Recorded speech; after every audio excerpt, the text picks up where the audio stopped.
His name is Santos Dumont, and I was playing as him. These are some soccer memes I have on my phone, save it. This is me when I did a competition at my Spanish class at school. In Brazil, we don't speak Spanish, so we have Spanish classes, and we had to dress up as Spanish at clothes in Spanish. So we had to guess, and that's how it turned out to be. Very funny. And don't worry about my shorts dropping to the floor. It's because the shorts were too big on me. These are my friends here. We were having lunch. And as you can see, I'm always on movement because I like to move a lot. And that's why I'm always with funny faces on pictures. This is an exam. I was like taking photos to study with my friends. These are more games and anime stuff. These are games too because I like to play Pokemon a lot. This is my doggy. Her name is Shika. These are my friends at school last year because we use it to be able to play on our phones, and it's not available anymore because Brazil made a law about cell phones being prohibited now, so we can't use, or we will we will not get arrested, but we will be punished. I like to play Legos, and this one I got for Christmas. And I got for Christmas because it was very expensive, and it's a Formula One car. This is another player. This is Guaraná, my favorite soda drink from Brazil, and the only soda drink I drink. These are more photos of my friends, and these are my friends on the lab. We were having extra class of biology, and it was really fun. So this ends my stuff from my camera roll. That's very messy, and I'll tell a little more about Brazil. Yay! This is, I will read the text very quick, but to make it not boring, I will show you all a video about some topics so you won't fall asleep because I'm too boring. I will just read it and I will play a video. Around the time of the Portuguese arrival, the territory of present-day Brazil had an estimated indigenous population of 7 million people, a lot of indigenous people, and they were mostly semi-nomadic, or how can I explaining? They didn't have a place to live, like a fixed place. They walked everywhere, and they were subsisted on hunting, fishing, gathering, and migrant agriculture. The population comprised several large indigenous ethnic groups: the Tupis, Guaranis, Ges, and Araucas. The Tupi people were subdivided into the Tupiniquins and Tupinambás. Brazil was claimed for the Portuguese Empire on 22 April 1500 with the arrival of the Portuguese fleet commanded by Pedro Álvares Cabral. He was the one who found our territory that we now call Brazil.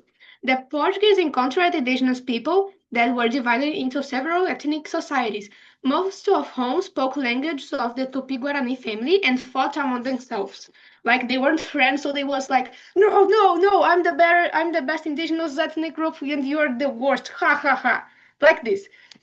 Though the first settlement was founded in 1532, colonization effectively began in 1534 when King John III of Portugal divided the territory into the 15 private and autonomous captaincies. I'll show this video now. I forgot to tell, but this is a classical dance in Brazil that was like introduced by the African slaves who were brought to work here. That is called capoeira. This is when Brazil was claimed as a republic in 7th of September, and this was when Portuguese people found Brazil. I'll play the video now.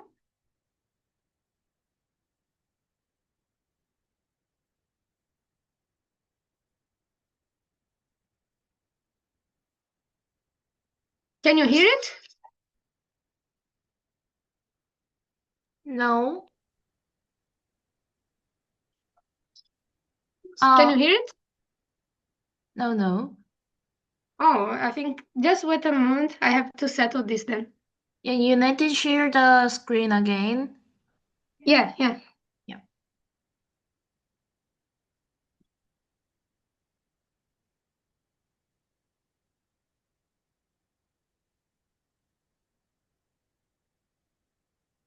Brand new website. Can hear it. In 1493, Genoese sailor Christopher Columbus returned to Spain with news of undiscovered islands, later recognized to be the New World. 5 years later, Portuguese sailor Vasco da Gama successfully rounded the Cape of Good Hope and found a southern route to India. The age of exploration had begun. The two rival kingdoms met together and drew two lines on the globe dividing the world into two spheres, with monopolies granted to a Portuguese half and a Spanish half. While the Spanish set about conquering the New World and the Portuguese established a trade empire in the Indian and South Atlantic Oceans, neither side were aware of the small piece of the American continent which lay in Portugal's half of the globe.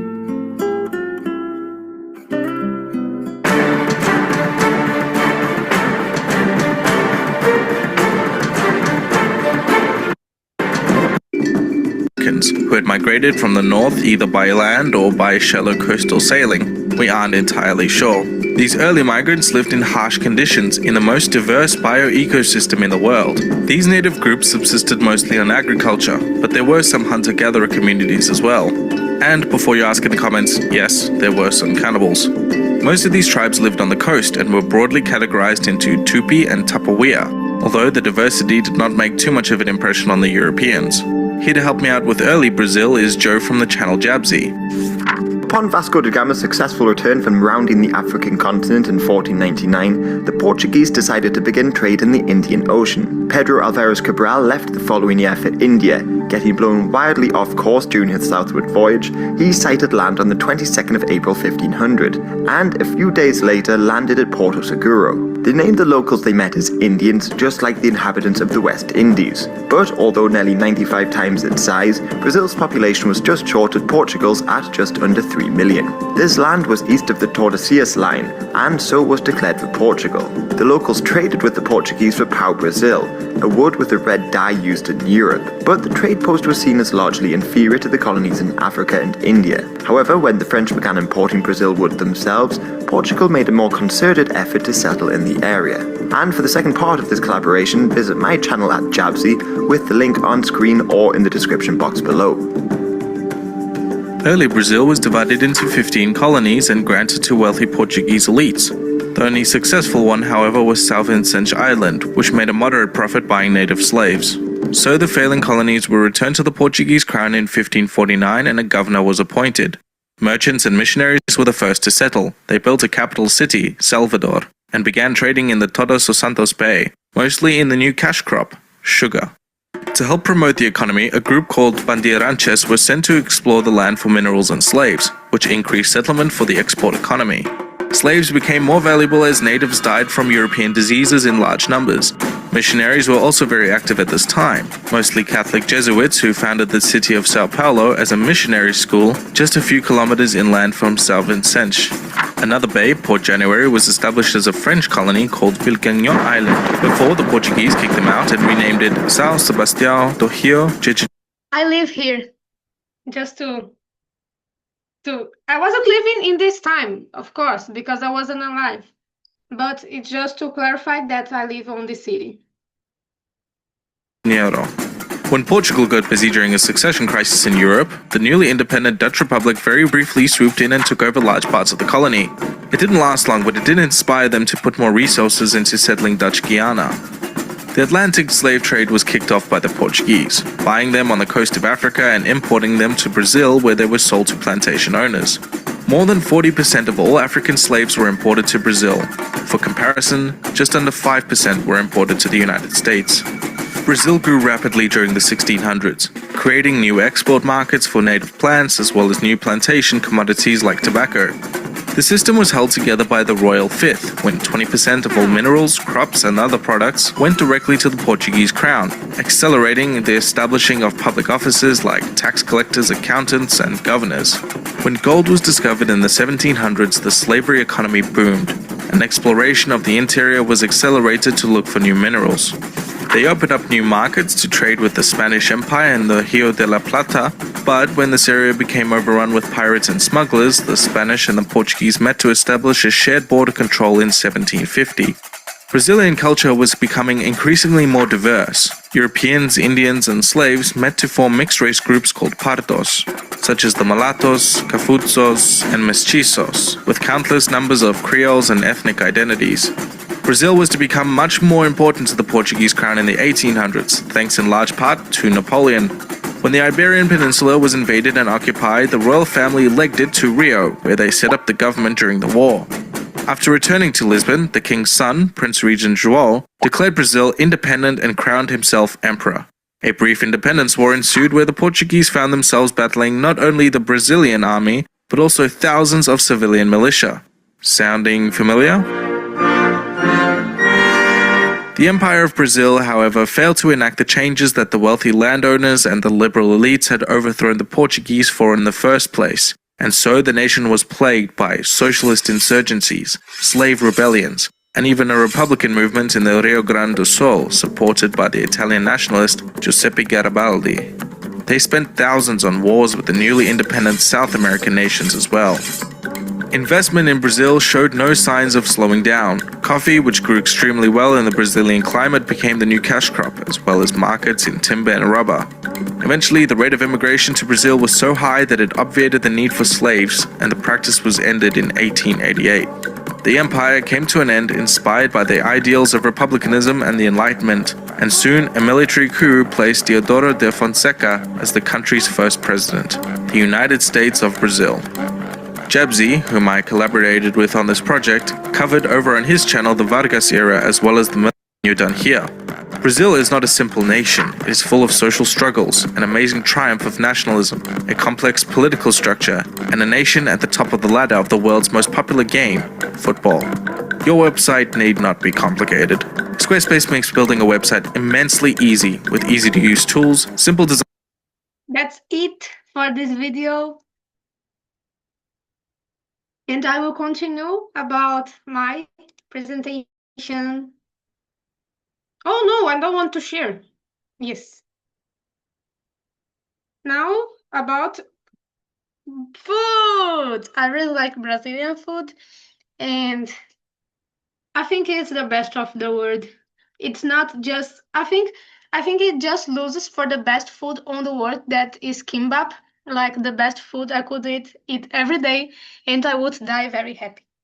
Brazilian cuisine is a vibrant mix of indigenous, European, and African influences that resulted in a diverse range of dishes.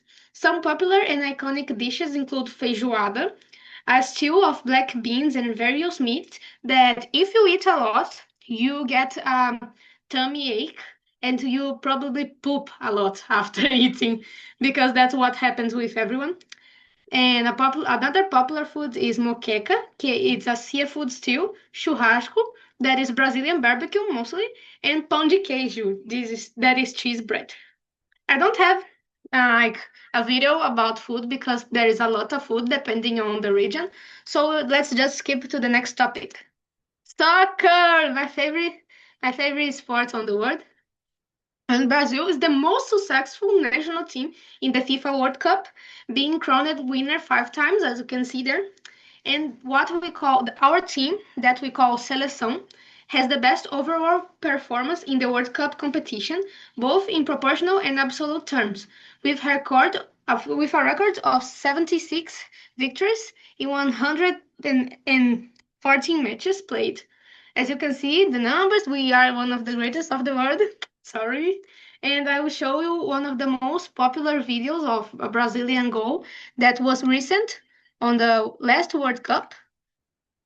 I don't know how to do with computer, sorry. Yeah.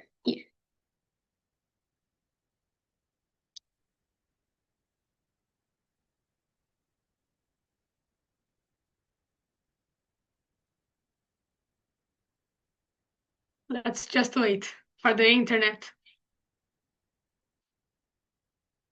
Guys, this was something. This World Cup was something, but we lost it for a very weak team, but it's okay. Oh, disappear thing.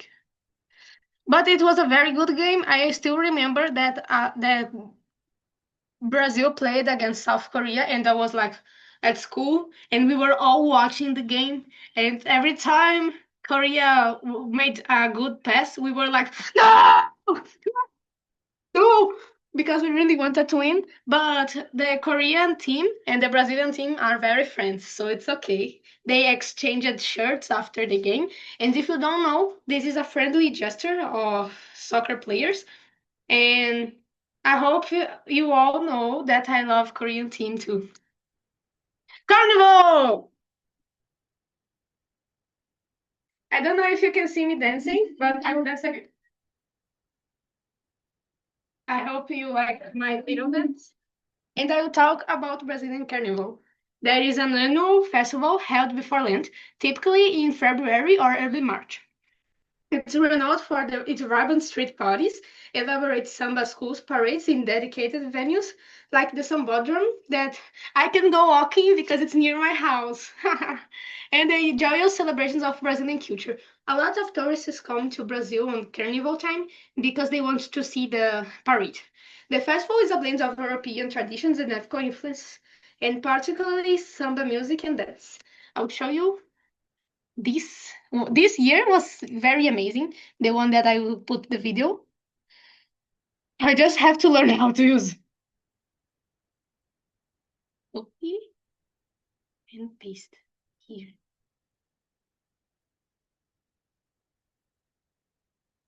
I will not show everything because it's too big. I just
quality a little better because the quality is very bad.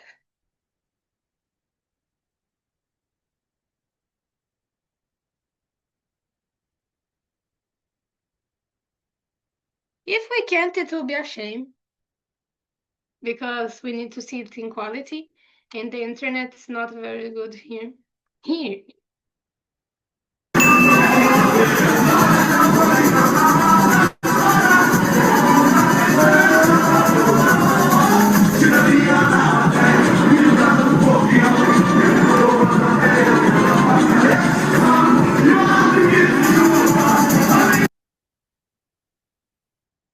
Oh.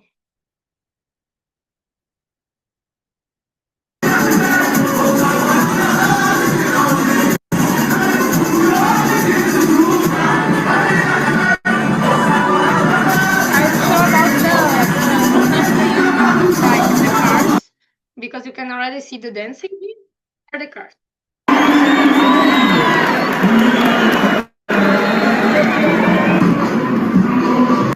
Internet's very bad, sorry.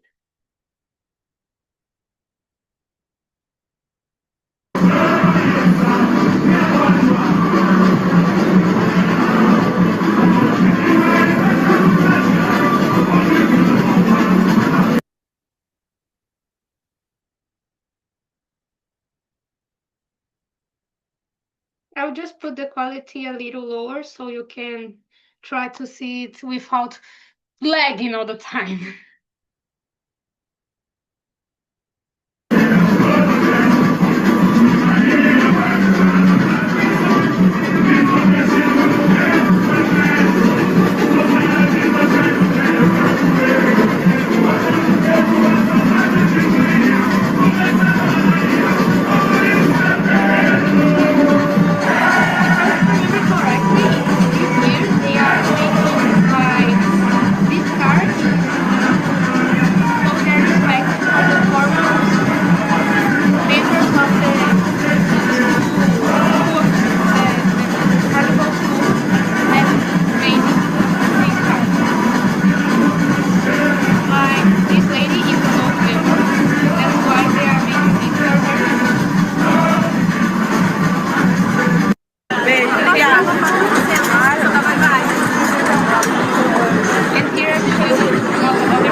This is one it's about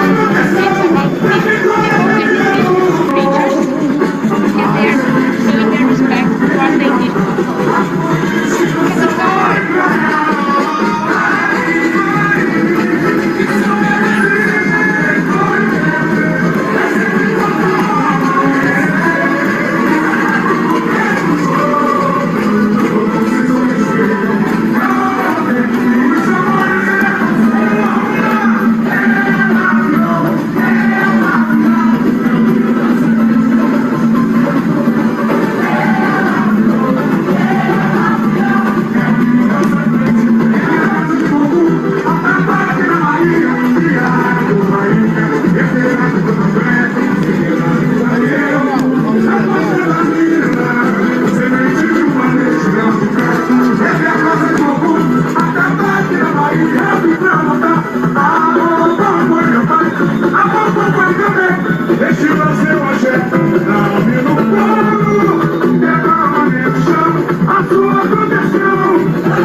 Hope you could like imagine it.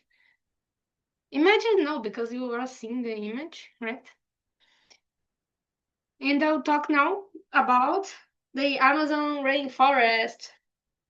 The Amazon rainforest, that is also called Amazon jungle or just Amazonia, is a moist broadleaf tropical rainforest in the Amazon biome that covers most of the Amazon basin of South America. That is like under the soil floor. This basin encompasses, as you can see, huge numbers that I want to read because I'm bad with numbers in Portuguese, so I'm bad with numbers in English. And they are covered by the rainforest, the basin. The region of the Amazon rainforest includes territory belonging to 9 nations, not only Brazil, and 3,344 indigenous territories. And I'll show a video about the wildlife in Amazon. But it's not on YouTube, it's a site that I saw it. They have like videos about a lot of animals. I'm still on my samba vibes. I'm still thinking about samba now. Look at how cute they are. They're so small. I really like him.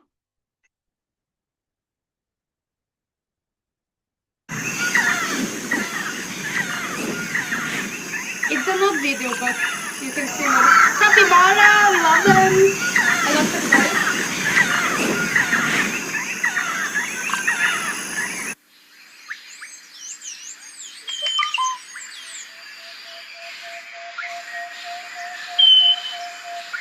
Just look at how cute they are.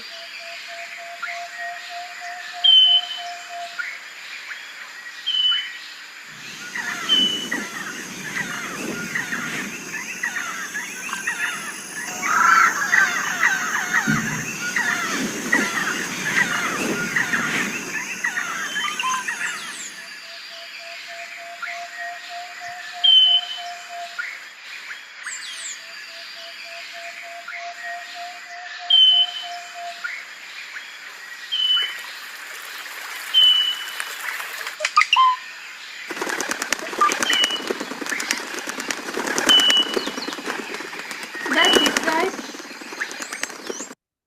I will show you now just some pictures of my favorite monkey on Amazon. Because not actually my favorite animal in the Amazon rainforest is the capybaras, but I really like this one because he's funny. He's very ugly, and he's a monkey, as you can see it. And he doesn't have hair. He's just like this.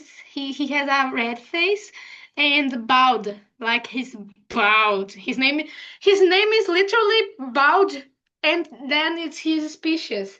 Like, have you seen someone that has bald in their names, like no hair?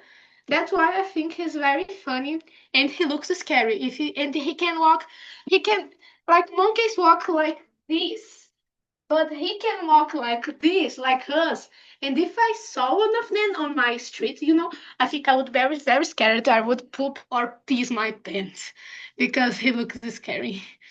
And just to finish my presentation, and in this site here, you can see my seed of hope. But I think since I read it and made it thousands of times, I won't read here, so we can jump to the next part of the meeting, I think. So that's it. That's my presentation, my PPT. If you want to see more of Carnival, I can put some videos, or if you want to ask questions, I'm more than welcome to see it. That's it. Thanks for your presentation, Alice. And 학생들 혹시 지금까지 브라질의 문화와 브라질의 지리적 특징에 대해서 앨리스가 발표를 해줬는데 질문 있으시면 남겨주시면 될 것 같아요. 댓글로 남겨주셔도 되고 직접 물어보셔도 될 것 같습니다.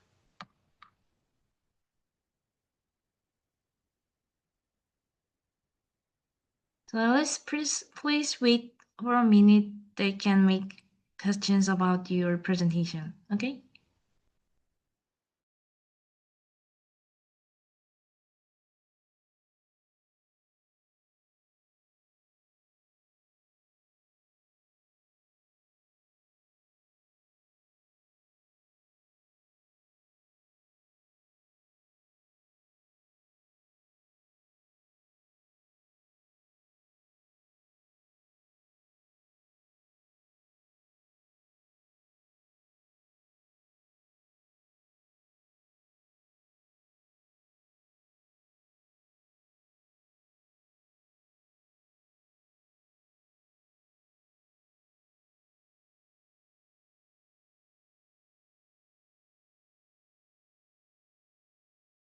But this is the only issue we have regarding language, and we have some official indigenous languages, but they're not used on the normal activities of government activities. We only use Portuguese. That's it. And at your presentation, you told that you told about the carnival. And have you ever been the carnival too? Yes, I have friends that even joined the schools, they danced for the schools, but I've only been to the standards. I was only watching, and it's a unique experience. If you ever have the opportunity to go to Brazil and you want to visit Rio de Janeiro, you should see the carnival, go to the carnival period, because it's one of the prettiest celebrations and it's really incredible. It's just a feeling you can only feel when you see there. It's amazing. I've been there once when I was little, and I really want to go again. But you have to prepare yourself to buy the tickets because they are sold out in minutes. So you have to be very prepared. And can you tell us about the weather of Brazil? It's very hot. Independent of the season, it can be winter, it can be spring, it can be autumn, that it's very hot. Sometimes it gets the air gets very thick. We get sick very easily on these times because rain sometimes gets really non-existent. Sometimes it doesn't rain for weeks and months, and we have to endure the thick air and cough a lot and endure hotness, several hotness. So it's really hard because I live on the coast, and the coast is mainly one of the hottest places. But I live in Rio. That this is Brazil. I live in Rio. That's here, and my sister lives on the north place. It's near the Amazon, and my sister, it's a level of hotness that she doesn't have hot water in her house. She only takes bath with icy, almost cold water. because it's too hot in there, so they can't like enjoy the hot water. And one of the coldest regions is the South region because it's near Antarctica, like Brazil again. South is there, like here, and Antarctica is here. So in Brazil, there's never snow, but thanks to the climate changes recently, in Brazil started to snow sometimes on the South regions. That's it. Yeah, thank you. If you guys have other questions, please let me know.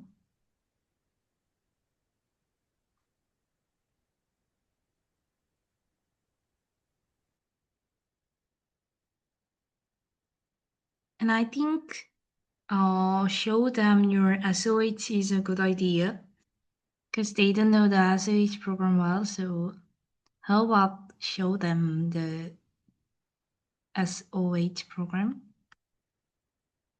The what? The SOH program, the set Oh, of the you whole. made. Okay.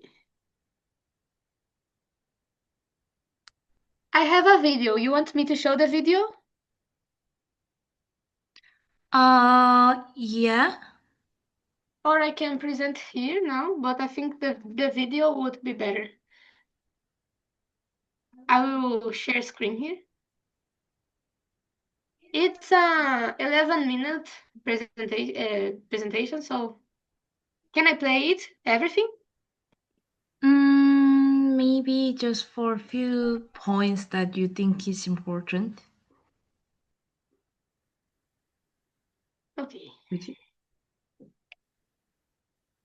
Hello everyone, I'm Alice from Brazil, and today I will be presenting my Seed of Hope presentation. First of all, I'm Alice, as I said. I'm 16 years old, and I'm a high school student at a school called Maria Height, that is a Catholic school in Rio de Janeiro, and it's kind of popular. It's like a city school, not a big school like others we have here. But I like my school, I like my teachers, and I like to study every single subject. It doesn't matter. But I like a lot of video games. I play on my PS4. I like basketball. I like soccer, and books, politics, and mainly geography. That is my favorite subject. And my biggest love is soccer. This is my national team. The greatest team ever played in Brazil. But enough about me. Let's talk about what really matters. I matter, but not at the moment. I will be talking about climate change and how hot will the world be in the future for grown people like adults and other people that are teenagers and kids for the future. To begin with, I wanted to start this presentation with a comment that a climate activist made, and her name is Greta Thunberg. She's a Sweden activist, and at the beginning of the UN... I will just go to the point of the Seed of Hope presentation. Okay. Because this is just blah, blah, blah, blah. Okay.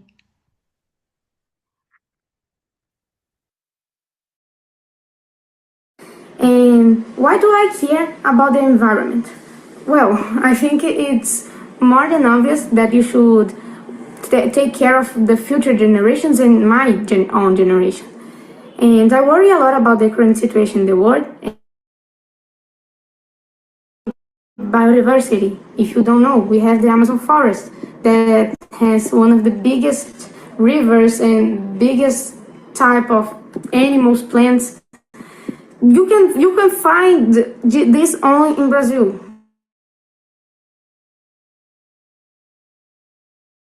We like the goats, the best. These are just photos to illustrate how beautiful it is to live in Brazil. And you can see here Pico da Tijuca, that I went with my scout group. We were hiking and it was very cool. It was worth it because the view was perfect, very great. If you come to Rio or Brazil, Rio specifically, go there, it's very nice. Here we have Christ the Redeemer, that is one of the 7 wonders of the world. I don't remember it correctly. And it's the prettiest because I live there, so it's the prettiest. And this is Copacabana Beach, a very popular place to tourists they go there and during the New Year's, and they can see a beautiful firework show. I forgot the name, so Popo firework show. I chose to talk about climate change. And why is it important? It's important, so because I wouldn't be talking about that if it wasn't important. It threatens our planet's health, safety, and future. And the topic isn't talked enough in media. Like in every place in the world, you can see a lot of people talking about pollution, dangerous situations. But climate change is a topic that is only talked when things are getting kind of tight, when it's getting dangerous, when floods start to appear in every single place. They start talking about climate change, but just at that moment, is that really unimportant to talk about every time? I'll show you that it's very important. And the problems I see is the rising temperatures, mainly in Rio, because Rio is a tropical city, and recently we have been facing loads of hot temperatures, and it's killing us. I leave school and I have to face like a lot of hotness. I'm used to it, but it's very hot. People are dying because of this, because they don't have support, they don't have money to study about it. They don't have money, they don't have houses, they don't have places to feel safe, So it's a topic that is related to a lot of other topics. Beyond the rising temperatures, we have the extreme weather, sea level rise, and a biodiversity loss. And it does not only affect Brazil, like I said, it causes floods, droughts, food shortages, and health risks globally all around the world. And globally is around the world, yeah. So this is an example of what happened in Brazil 1 year ago. Yes, it's a year ago. That was the 2024 Rio Grande do Sul flood. And they were several floods caused by heavy rains and storms that hit the Brazilian state of Rio Grande do Sul and the adjacent Uruguayan cities of 33, Paysandu, Cerro Largo, and Salto. My Spanish accent's not that good, but I'm Latin, so I have to be good at least at Spanish. The flood marked the fourth such environmental disaster in Brazil. Within the past 12 months, following similar calamities that killed 75 people in July, September, and November 2023. I will show you a picture there that you. My idea and solution. My idea is to reduce emissions, use cleaner energy, and protect nature with school and governmental projects. Sorry for the bad English. How my idea will solve the problem. The trees absorb carbon, it's like basic science. And the recycling cuts down waste and pollution, and most importantly, raise awareness among people. And materials or tools or support I need are volunteers, teachers, help from non-governmental organizations, and even some help from the government if possible. And who will help you? Me. Yes. Everyone can help from all around the world, like this incredible project that we are having help of Miss Edge and a lot of other students. And with this, we can try to make the world better. And it's a really, really, really great opportunity to be talking to you all. Even if it's in video, I really like you all. For example, we have Floresta da Tijuca, the Tijuca National Park. In Portuguese is It's not important too, so I will skip it. I will just go to the most important part.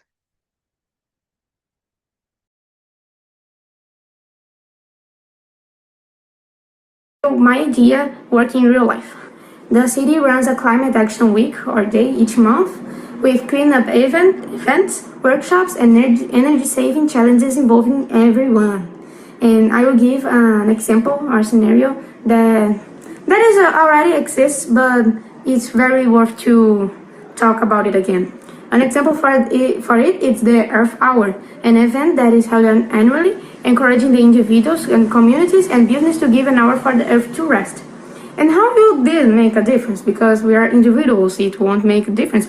No, it will do difference, I promise you. It raises awareness among the people, it reduces energy use, and builds a strong eco-friendly city culture.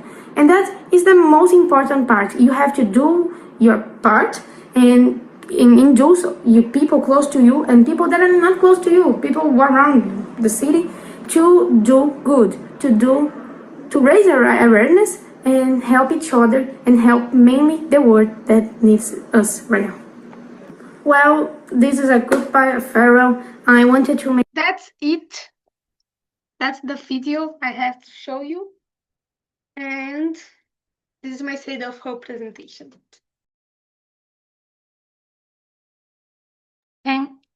Thanks for sharing your presentation with us. 지난 5월과 6월에 진행되었던 환경부 공식 인증 창의적 아이디어 공모대회에서 환경에 대한 우수한 식견을 보여주셔서 상을 받게 된 앨리스 양의 시드 오브 호프 발표까지 들으셨습니다. 혹시 앨리스 양에게 추가로 브라질에 대한 질문이 있으시면 남겨주시면 될 것 같습니다.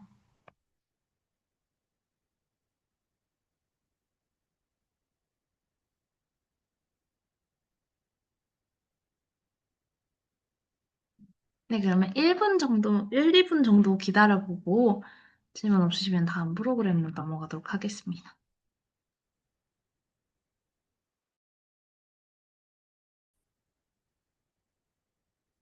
네, 질문 없으시면 여기서 저희 앨리스 양과의 글로벌 GG 프렌즈와의 온라인 세션 시간은 마치도록 하겠습니다. So, Alice, can you tell about your feeling that you made a presentation with us? Yes, it was a very good presentation. I was happy that everyone could hear it. And it was a very great presentation because I could show about my country and about our culture. And it was amazing. Yeah, thank you. And Thank you. I think we can finish it right now. So thanks for your presentation, and you can go out right now. Go Thank out you. now. Yeah. Bye bye, guys. Bye. 네, 이렇게 앨리시 양과의 국제 교류까지 진행하였습니다. 네, 그럼 저희 잠시 쉬는 시간 가지고 추가 안내 드리도록 하겠습니다. 잠시 쉬는 시간 가지고 계시면 될 것 같습니다. 네. 네, 아침부터 저녁까지의 프로그램에 참여해주신 우리 학생 여러분께 진심으로 감사드립니다. 저희 내일 7월 10일에는 오전에 알렉산더 머피 교수님과 직접 줌으로 연결하여 질의응답 프로그램을 진행할 예정이고요.